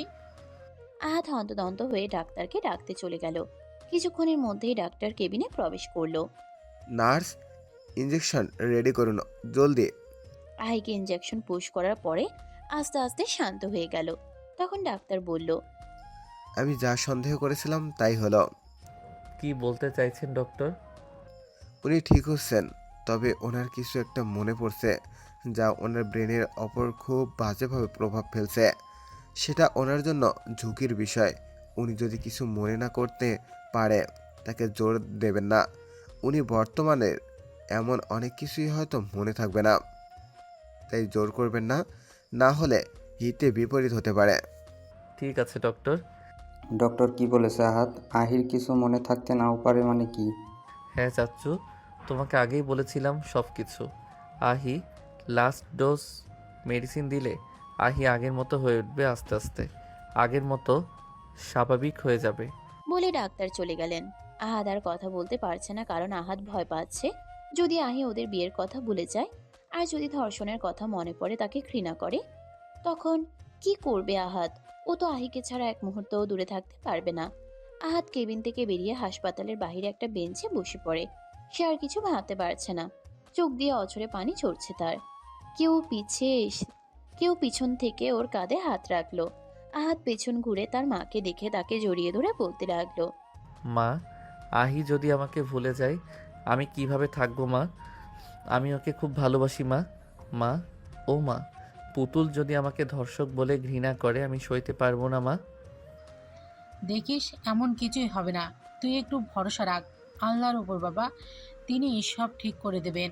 সকাল গড়িয়ে দুপুর 3টা। ধীরে ধীরে চোখ খুলল আহি। সামনে আয়েশাকে দেখে বলে উঠল, বড় মা, ও বড় মা, বাবা কোথায়? আহিমা, তোর জ্ঞান ফিরেছে? আহাদ বাবা, এদিকে আয়। কেমন লাগছে মা? আমি ঠিক আছি বড় মা। আমি এখানে কেন? বাড়ির সবাই কই? চাচু, বাবা, দাদি, টুকুন ভাইয়া? তোর বাবা একটু তোর চাচুর সাথে বাইরে গেল। ততক্ষণে আহাদ এসে আহিকে জড়িয়ে ধরলো আর বলল, পুতুল, তুই ঠিক আছিস? ভয় পাইয়ে দিয়েছিলে একদম। ছাড়ো আহাদ ভাই, আমি ভালো আছি। তুমি না সুইজারল্যান্ড ছিলে, কবে আসলে? আহাদ আর আয়েশা বেগম অবাক। কেন, তুই জানিস না কবে এসেছে? না, কবে এসেছে? আর ভাইয়া, তুমি কিন্তু অনেক সুন্দর হয়ে গেছো দেখতে, আগের মতো আর মোটু নেই। আহাদ অসহায় চোখে তাকিয়ে আছে আহির দিকে আর ভাবছে তার পুতুল বউ সত্যি তাকে ভুলে গেল। সে কেবিন থেকে বেরিয়ে গেল। আহাদের খুব কষ্ট হচ্ছে, কি করবে সে? বড় মা, আহাদ ভাই আমার কথায় রাগ করে চলে গেল? ধুর পাগলি মেয়ে, ওর রাগ কেন করবে বলতো? ও তো তোর বাবা চাচুকে ডাকতে গেছে। আয়েশা বেগম মুখে বললেও সে তো জানে তার ছেলের মাঝে কি ঝড় বয়ে চলেছে। তার ছেলেটা যে আহিকে অসম্ভব ভালোবেসে ফেলেছে। ভাবনার মাঝে আকরাম আর আসহাব খান কেবিনে প্রবেশ করলো। আহি বাবাকে দেখে ডেকে উঠল, বাবা, তুমি কোথায় গিয়েছিলে বলো তো আমাকে রেখে? আমি বাইরে ছিলাম মা, তোকে ছেড়ে কোথাও যাব না। কেমন আছিস মা এখন? বড় বাবা, তোমার না এয়ারপোর্ট থেকে ফেরার সময় আমার পুতুল এনে দেবার কথা ছিল? কই সেই পুতুল দাও আমাকে, না হলে আমি তোমার সাথে আড়ি করে দেব, আর কথাই বলবো না। আসহাব সাহেব আয়েশা বেগমের দিকে তাকালো। সে ইশারায় বোঝালো আহি বর্তমান সবকিছু ভুলেছে কিনা। আসহাব সাহেব আয়েশা বেগমের দিকে তাকালো। সে ইশারায় বোঝালো আহি বর্তমান সবকিছু ভুলে গেছে। সে স্ত্রীর থেকে নজর সরিয়ে আহির দিকে তাকিয়ে বলল, এনেছি তো, বাসায় আছে। তুমি বাসায় গেলে পেয়ে যাবে মামনি। আহি আসহাব খানের কথা শুনে খুশি হয়ে গেল। সে বায়না ধরলো সে এখন বাসায় যাবে। কি আর করা, আহিকে নিয়ে অগত্যা বাড়িতে আসতে হলো। বড় মা, এই বাড়িতে কেন আমরা আমাদের বাড়িতে যাব? যাবো তো, তুমি একটু সুস্থ হলেই যাব। বাসায় চলো সবাই, তোমার অপেক্ষা করছে। বাড়িতে ঢুকেই দাদির সাথে দেখা। এসেছিস পুতুল? আয় আমার কাছে এসে বস। দাদি, আহি অনেকটা জার্নি করে এসেছে, এখন ওকে রেস্ট নিতে হবে, পরে না হয় বসবে। হ্যাঁ, তা ঠিক বলেছ দাদুভাই। যাও, তোমার বউকে নিয়ে যাও। আহি কথাটা শুনে দাদির দিকে তাকিয়ে জিজ্ঞেস করলো, কি বললে দাদি? বউ মানে? আহাদ ভাই বিয়ে করেছে? কোথায় বউ? আর আমাকে না জানিয়েই বিয়ে করে নিল? আহি একটু মন খারাপ করে বলল, একটু রাগ করেই বলল। বড় মা, আমাকে রুমে নিয়ে চলো। আমি নিয়ে যাচ্ছি। লাগবে না, আমি নিজেই যেতে পারি। তুমি তোমার বউকে নিয়ে যাও। আহাদ বুঝলো আহির মন খারাপ হয়েছে। ও একটা বাঁকা হাসি ঠোঁটে রেখে এক ঝটকায় কোলে তুলে নিয়ে রুমের দিকে হাঁটা ধরলো। আহি কিছুক্ষণ লাফালাফি করলেও পরে শান্ত হয়ে গেল। রুমে নিয়ে নামিয়ে দিয়ে বলল, আয়, তোর কথাই রাখলাম, আমাকে দোষ দিতে পারবি না। বলে হাসতে হাসতে বেরিয়ে গেল। আজ 5 দিন হয়ে গেছে আহির বাড়ি আসার। আহি এখন মোটামুটি সুস্থ। এখন তেমন একটা প্যানিক করে না সে, কিন্তু মাঝে মাঝে ঘুমের মাঝে সে ভয়ানক কিছু স্মৃতি মনে পড়ে ঝাপসা। আহি বসে বসে কিটকেট খাচ্ছে এমন সময় আহাদ এসে বলল, পুতুল চল, বাহিরে গিয়ে ঘুরে আসি। আমি কেন যাব? তোমার বউকে নিয়ে যাও। সে তো নেই, তাই তোকেই নিয়ে যাব, চল। ছি ভাইয়া, বউ থাকতে অন্য মেয়েকে নিয়ে যাবে? তোমার বউ শুনলে দেখো, তোমার একটা চুলও আস্ত রাখবে না। আহাদ আহিকে দেয়ালের সাথে চেপে ধরে। সে তখন দেখা যাবে, তুই যাবি কিনা বল। আহাদ কথা বলতে বলতে আহির অনেক কাছে চলে আসলো। এতটাই কাছে যে একে অপরের নিঃশ্বাস আশ্রে পড়ছে তাদের মুখে। যাব যাব, সরুন আপনি। বলে ধাক্কা দিয়ে আহাদকে সরাতে চাইলো, কিন্তু পারলো আর কই। আহাদ আহিকে শক্ত করে ধরে ওর কানের লতিতে একটা চুমু এঁকে দিল। পরে কপালে একটু সময় নিয়ে আরো একটা চুমু দিল। তারপরে ছেড়ে দিয়ে হনহন করে চলে গেল। আহির মনের ভেতরে ঝড় বইছে। সে বলছে, কেন এমন করছো ভাইয়া? তুমি বিবাহিত, তারপরেও আমার সাথে এমন কেন করলে? আমি তো নিজেকে সামলাতে পারবো না। বলে আহি দেয়াল ঘেঁষে বসে কাঁদতে থাকে। আপনারা হয়তো বুঝতে পারছেন না আহি কেন কাঁদছে। তবে শুনুন, আহাদ যখন বিদেশে চলে যায় তখন 14 বছরের আহি আহাদকে মনে মনে পছন্দ করত, কিন্তু কখনো বলা হয়ে ওঠেনি। আর সে এখন জানে যে আহাদ বিবাহিত, তাই সে কাঁদছে আর কষ্ট পাচ্ছে। ইতিমধ্যে আহির কাছে আহাদের মা এসে কাঁধে হাত রাখলো। সে জিজ্ঞেস করলো, কি হয়েছে, কাঁদছিস কেন? বড় মা, আহাদ ভাই। আহাদ যা করেছে ঠিক কাজই করেছে, আমি সবটাই দেখেছি। আহি অবাক হয়ে তাকিয়ে আছে, ভাবছে বড় মা কিসব বলছে। ওর ভাবনার মাঝেই বলে উঠল, শোন মা, আমার কথাগুলো মন দিয়ে শুনবে কিন্তু। তুমি তো শুনেছ, তোমার বাবা বলেছে তুমি অসুস্থ ছিলে। আমরা সেই সময় তোমার আর আহাদের বিয়ে দিয়েছিলাম। তুমি তোমার আহাদ ভাইয়ের পুতুল বউ। আমার ছেলেটা তোকে অনেক ভালোবাসে রে মা। শুধু তোর ক্ষতি হবে দেখে তোকে জোর করে মনে করাতে চাইনি। ছেলে আমার এই 7টা দিন খুব কষ্ট পাচ্ছে। আহাদের মায়ের কথা শুনে আহি অবাক হয়ে তাকিয়ে আছে তার দিকে আর ভাবছে, আহাদ ভাই, আমার আহাদ ভাই, আমার পুতুল বর। পুতুল বর কথাটা বারবার তার মস্তিষ্কে বাজতে লাগলো। কিছু একটা আফছা আফছা মনে পড়ছে, তার মাথা চেপে ধরে মনে করার চেষ্টা করছে। কিছু ধোঁয়াশা ভালোবাসার মুহূর্ত ভেসে উঠলো তার মানসপটে। আহি ওখানে জ্ঞান হারালো।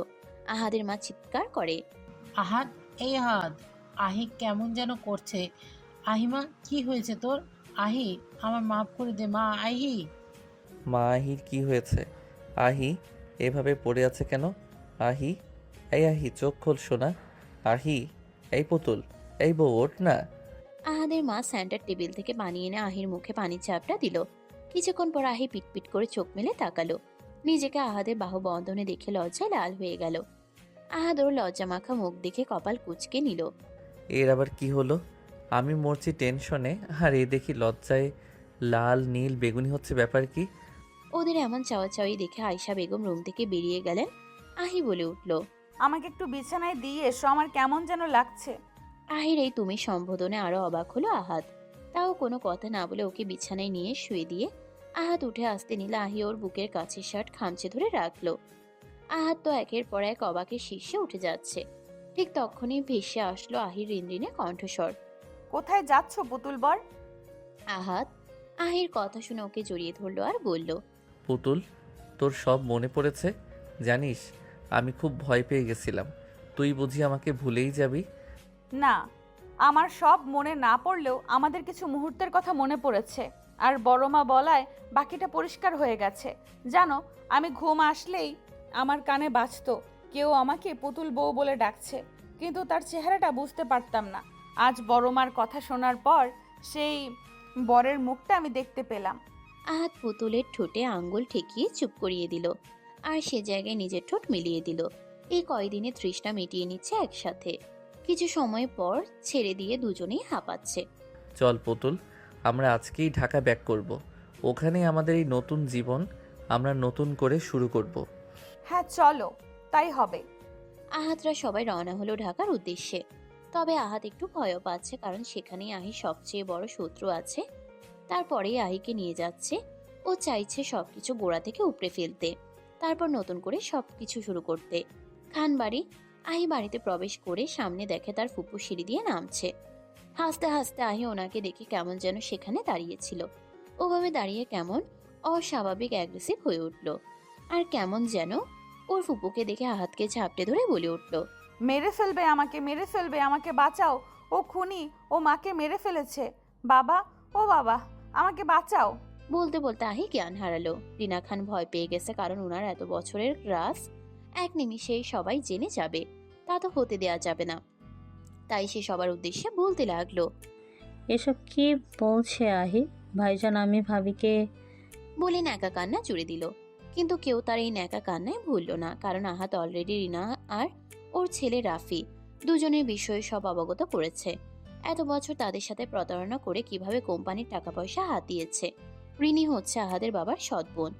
তারা দয়া করে আশ্রয় দিয়েছিল, কিন্তু সেই যে সুচ হয়ে ঢুকে ফাল হয়ে বের হবে কেউ স্বপ্নেও ভাবেনি। আর আহির মা তাকে কেন মেরেছে তা সবার কাছে আজও ধোঁয়াশার মধ্যে। আহির কিছুক্ষণ পরে জ্ঞান ফেরে, তারপরে সবটা বলে কিভাবে তার মাকে মেরেছিল। আহি, তুমি ঠিক আছো? ভয় পেও না, আমরা সবাই তোমার পাশে আছি। কেউ তোমার ক্ষতি করতে পারবে না। তুমি বলো আসলে ওই দিন কি ঘটেছিল? তোমার জন্মদিনের দিন আমি আর মা ছাদে যাচ্ছিলাম। ঠিক তখনই ফুপির ঘর থেকে কিছু কথা ভেসে আসে। ফুপি কাকে যেন বলছে। এইবারের একমাত্র প্রদীপ আজকেই যেন নিভিয়ে দেয়। যদি মিস করে তাকে জানে মেরে দেব। সে বলে ওঠে, যে কোনো মূল্য আহাদের লাশ আমি আজ দেখতে চাই। ও মূল্যে এই সকল সম্পত্তির মালিক হবে রাফি। কারণ রাফি ভাইয়া ছাড়া তখন খানবাড়িতে ছেলে সন্তান আর থাকবে না। দাদুর উইলে নাকি তাই লেখা ছিল। ঠিক তখনই মা আমাকে নিয়ে তাড়াতাড়ি ওখান থেকে নিয়ে আসতে গিয়ে মা পড়ে যায়। তারপরে রিনা রুম থেকে বেরিয়ে মা মেয়েকে দেখে বলে ওঠে, ও তাহলে সব শুনে ফেলেছিলিস? হ্যাঁ, শুনেছি আমি। এক্ষুনি সবাইকে বলে দেব যে আপনি কতটা জঘন্য। যেই বাড়ির মানুষ আপনাকে আশ্রয় দিল, তাদের নুন খেলেন, তাদেরই পিঠ পিছে ছুরি বসাবেন। খুব বড় ভুল করে ফেললে ছোট বউ। বেশি জেনে ফেলেছ, তাই তোমাকে মরতে হবে। তোমাকে বাঁচিয়ে রাখলে আমার সব প্ল্যান ভেস্তে যাবে। তাই বলে আহির মাকে পাশে থাকা ফ্লাওয়ার ভাসটা তুলে ওর মাথায় মারে। আর তারপর ওর মাকে ছাদ থেকে ফেলে দেয়। আর আহিকে ধরতে আসলে আহি দৌড়ে যখন সিঁড়ির কাছে আসে তখন ধাক্কা দিয়ে নিচে ফেলে দিয়ে চলে যায়।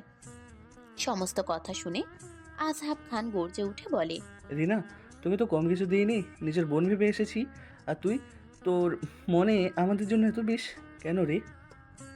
রিনা এবার বলে উঠল, কারণ তোমার বাবা এই সব সম্পত্তি তোমাদের দুই ভাইকে দিয়ে গেছে।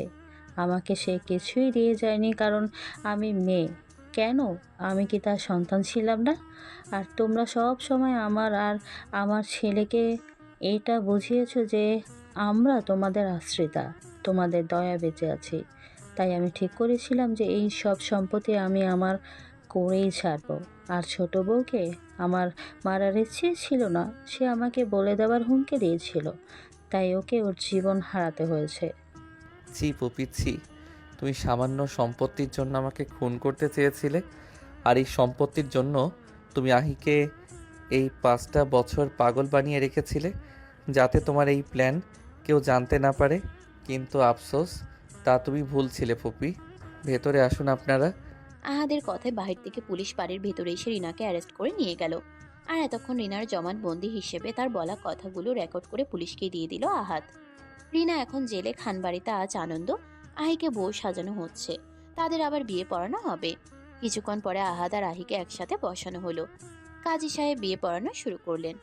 মিরপুর নিবাসী জনাব আসহাব খানের পুত্র আহাদ আদরিস খান আকরাম খানের একমাত্র কন্যা আফসানা খান আহিকে 10,01,000 টাকা দেনমোহর ধার্য করিয়া বিবাহ করিতে আসিয়াছে।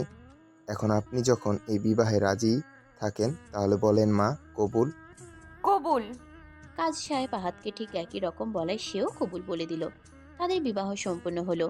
আহিকে রাত 10টায় আহাদের রুমে দিয়ে আসে। আজ রুমটা সুন্দর করে গোলাপ আর রজনীগন্ধা ফুলে সাজিয়েছে, দেখে মনে হচ্ছে এক টুকরো স্বর্গ।